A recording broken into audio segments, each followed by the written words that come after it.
It started with a scream. Not a loud one, but a soft, muffled sound, like someone trying desperately to cry for help through a gag. It slithered through the old house like an unwelcome visitor, waking Claire from a deep sleep. She bolted upright in her bed, heart pounding against her ribcage, the darkness around her pressing down like a heavy, suffocating blanket.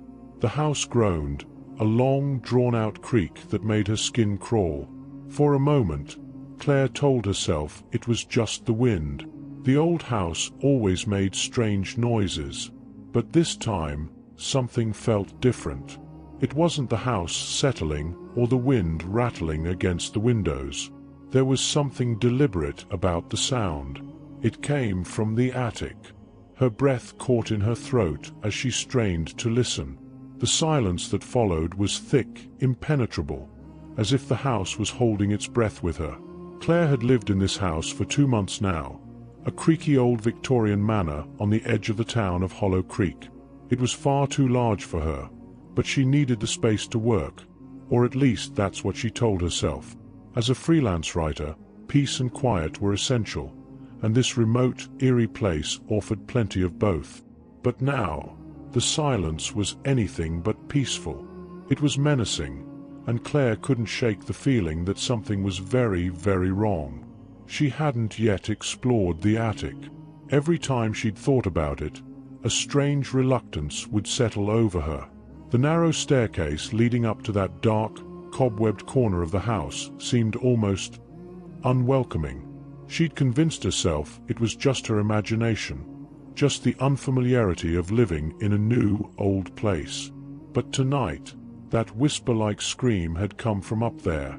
"Get a grip, Claire," she muttered, forcing herself to throw the covers aside. The wooden floorboards creaked beneath her feet as she padded toward the door. The house, as usual, felt cold, but tonight it was a different kind of cold, one that sent shivers crawling down her spine. Her hand hesitated on the doorknob. For a brief second, she thought about crawling back into bed and ignoring the sound. But she couldn't. The curiosity gnawed at her. What if someone, or something, was up there? With a deep breath, she opened the door.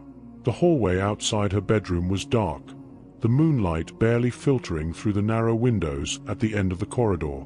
Claire reached for the flashlight on the small table by her door and flicked it on. The beam cut through the darkness, casting long, eerie shadows that seemed to twist and writhe like living things. The attic door was at the far end of the hall, just past the old grandfather clock that hadn't worked since she moved in. Claire's footsteps echoed against the walls as she slowly made her way down the hallway, each creak of the floorboards sounding louder than the last.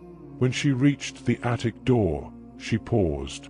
Her hand hovered over the brass knob, and for a fleeting moment, she swore she heard something from behind the door, a soft scratching sound, like fingernails dragging across wood. Her mouth went dry. "This is ridiculous, Claire. You're a grown woman, not a child spooked by a bad dream."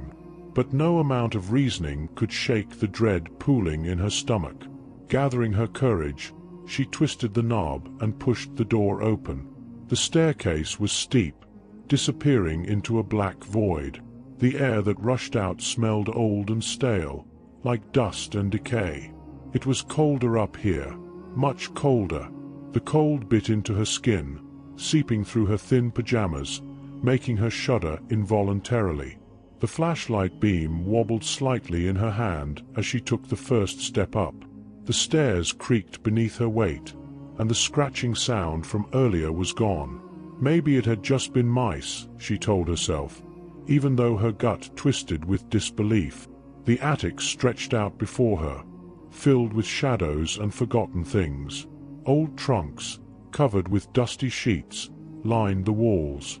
The beams overhead were thick with cobwebs, and the air was so still, it felt like the house was holding its breath. She scanned the room with the flashlight, her heart pounding in her chest. Nothing. There was nothing out of place. Just the typical debris of an old house. Boxes, trunks, a broken rocking chair in the corner. Then, something caught her eye. At the far end of the attic, partially hidden behind an old wardrobe, was a door. Claire's pulse quickened. She didn't remember seeing a door on any of the house plans when she'd bought the place. It was small, barely visible beneath the layers of dust and grime that clung to the walls.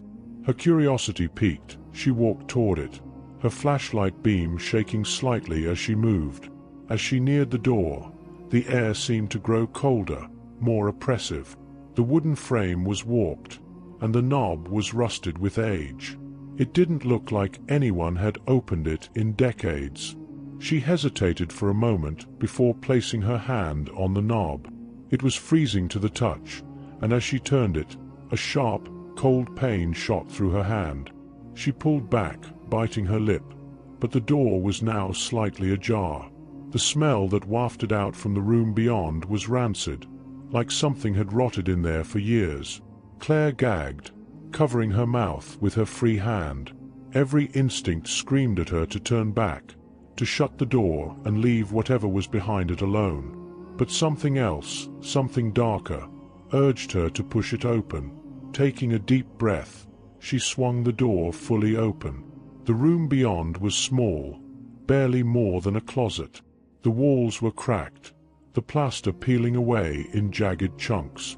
But what made Claire's blood run cold was the sight in the middle of the room. A single chair sat in the center, and strapped to it was a life-sized porcelain doll. Its face was pale, its eyes wide open, staring directly at Claire. But it wasn't the doll itself that made her skin crawl. It was the fact that its mouth was sewn shut, and its hands were bound to the arms of the chair with fraying, yellowed rope. She took a step back, her breath coming in shallow gasps. There was a noise, a soft, muffled sob. Claire's heart lurched in her chest. It was coming from the doll. The sob was faint, barely audible over the sound of Claire's own breathing. She took another step back, but her foot hit something solid, and she stumbled slightly. The flashlight wobbled in her hand, casting flickering shadows across the room. "Get out of here," she whispered to herself. "Just get out." But she couldn't move. Something about the doll held her rooted to the spot, her heart hammering wildly against her ribs. The sobbing grew louder. It wasn't a normal sob, though. It sounded distorted, like it was coming from underwater, muffled and thick. The doll's body remained still, its wide eyes fixed on her, the stitches across its mouth pulling tight as if they were trying to hold something back. Claire swallowed hard, her throat dry. She needed to leave. Now. But as she turned to go, the sobbing stopped abruptly. For a moment, there was nothing but silence. Then, in the stillness, a whisper. "Help me." Claire froze. The voice was faint, but it was unmistakable. It wasn't coming from the doll itself. It was coming from somewhere inside it, as though something or someone was trapped within. She stared at the porcelain figure, her mind racing. The room felt colder now, the air thick with a heavy, suffocating presence. Claire's breath came in shallow bursts as she tried to make sense of what was happening. "Help me, please." The voice was pleading, desperate. Her hands shook, and the flashlight slipped from her grip, clattering to the floor. Darkness swallowed the room, and Claire's chest tightened with fear. She fumbled for the light, her fingers trembling as she found it and switched it back on. When the beam of light flickered back to life, she nearly screamed. The doll had moved. It wasn't much, just a slight tilt of the head, but it was enough to send a surge of terror crashing through Claire's body. The doll's head, which had been perfectly upright, was now tilted slightly to the left, as if it were studying her. Her legs felt like they were made of lead, refusing to obey her commands to run. Her breath came in shallow gasps, the flashlight shaking wildly in her hand as she pointed it toward the doll. "Help me!" The whisper came again, but this time it was louder, more insistent. The stitches across the doll's mouth twitched, as if whatever was inside was struggling to break free. "Who are you?" Claire managed to choke out, her voice barely more than a whisper. For a moment, there was no response.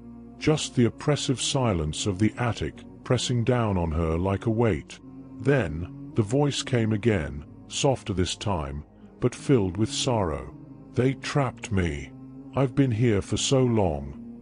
Please, help me." Claire's mind raced.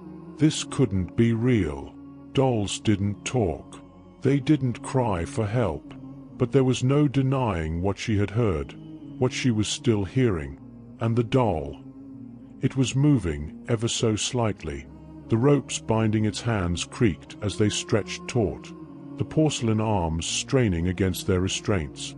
Her instincts screamed at her to leave, to run down the stairs and never look back. But something about the voice, about the desperation in it, held her there. "Who trapped you?" Claire asked, her voice shaking.